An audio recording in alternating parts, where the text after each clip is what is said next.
Fish masala ഇടുക, അതിനുശേഷം കുറച്ച് മഞ്ഞൾപ്പൊടി ഇടുക, അതിനുശേഷം കുറച്ച് മുളക് പൊടി ഇടുക, അതിനുശേഷം നമ്മൾ കുറച്ച് ഉപ്പിട്ട് കൊടുക്കുക. അതിനുശേഷം നന്നായിട്ടൊന്ന് മിക്സ് ചെയ്ത് നിങ്ങൾക്ക് അറിയാമായിരിക്കുമല്ലോ മിക്സിങ്ങിൻ്റെ ഒരു ഇതൊക്കെ മിക്സ് ചെയ്ത് കൊടുത്തതിന് ശേഷം കുറച്ച് എണ്ണ ഇടുക. അതിനുശേഷം നമ്മുടെ മീൻ അങ്ങോട്ട് എടുത്ത് നന്നായിട്ട് അതിൻ്റെ ദേഹത്തൊക്കെ തേച്ച് പിടിപ്പിക്കുക. എന്നിട്ട് കുറച്ച് നേരം എന്ത് ചെയ്യണമെന്ന് വെച്ചാൽ നമ്മളത് മാറ്റി വെക്കണം ഒന്ന് ഇതൊക്കെ പിടിക്കാനായിട്ട്. അപ്പം ഇത്രയും കാര്യങ്ങൾ അമ്മ ചെയ്തുകൊണ്ടിരിക്കുന്ന ഇടയിൽ നമ്മുടെ കുഞ്ഞാവയുടെ കാര്യം കണ്ടു. അമ്മയുടെ ജിമിക്ക കമ്മലൊക്കെ ഇട്ട് ആട്ടി കളിച്ചുകൊണ്ടിരിക്കുകയാണ്. അപ്പം എന്താണ് കുക്കിംഗ് ആൾക്ക് ഭയങ്കര ഇഷ്ടമുള്ളൊരു കാര്യമാണ്. അപ്പോൾ നമ്മുടെ മസാല തേച്ച മീൻ റെഡി ആയിട്ടുണ്ട്, കുറച്ചത്തേക്ക് മാറ്റി വെക്കുവാണ്. നമ്മുടെ ഐറ്റം റെഡി ആയിട്ടുണ്ട്. കുക്ക് ചെയ്ത സാധനം ഞാൻ കാണിച്ചിട്ടില്ല. അപ്പം ഇതാണ് കുക്ക് ചെയ്തതിന് ശേഷമുള്ള വിഷ്വലാണ് ഇതൊക്കെ.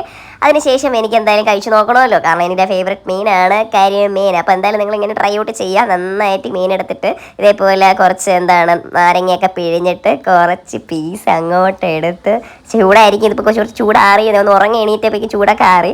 അപ്പോൾ ചൂടോടെ അതിങ്ങെടുത്ത് വായിലോട്ട് വെക്കുക. വിശന്നിരുന്ന് കാണുന്നത്